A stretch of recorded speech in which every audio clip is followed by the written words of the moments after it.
Hi నమస్తే, welcome to Rangmanch TV. The scene unseen. Chandrababu సమక్షంలో టీడీపీలోకి చేరనున్న రఘురామకృష్ణంరాజు. ఆ డీటెయిల్స్ ఏంటో ఇప్పుడు చూద్దాం. ఎంపీ రఘురామకృష్ణంరాజు మరి కాసేపట్లో టీడీపీలో చేరనున్నారు. నల్లజర్లలో చంద్రబాబును కలిసి పార్టీలో చేరనున్నారు. ఈ నేపథ్యంలోనే రఘురామకృష్ణంరాజు భీమవరం నుంచి నల్లజర్ల బయలుదేరారు. ప్రస్తుతం చంద్రబాబు నల్లజర్లలో ఉన్నారు. ఆయన్ను కలిసి పార్టీలో చేరనున్నారు. ఈ భేటీలో రఘురామకృష్ణంరాజు పోటీపై స్పష్టత వచ్చే అవకాశం కూడా ఉంది. శుక్రవారం ఉదయం జరిగిన భీమవరంలోని కూటమి క్షత్రియ ఆత్మీయ సమ్మేళనంలో పాల్గొన్న రఘురామకృష్ణంరాజు కీలక వ్యాఖ్యలు చేశారు.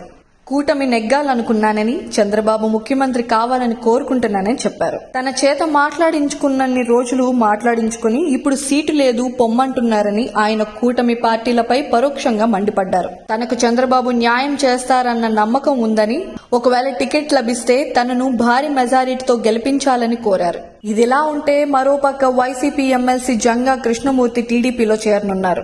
చంద్రబాబు పర్యటన సందర్భంగా ఆయన తెలుగుదేశం పార్టీలో చేరనున్నారు. శనివారం నాడు పల్నాడు జిల్లాలో చంద్రబాబు పర్యటించనున్నారు. పెదకూరపాడు, సత్తెనపల్లి నియోజకవర్గంలో ప్రజాగలం సభలో పాల్గొంటారు. ఈ నేపథ్యంలో క్రోసూరులో సభ ఏర్పాట్లను టీడీపీ అభ్యర్థి భాష ప్రవీణ్ పరిశీలించారు. సత్తెనపల్లిలో సభ ఏర్పాట్లను టీడీపీ అభ్యర్థి కన్నా లక్ష్మీనారాయణ పరిశీలించారు.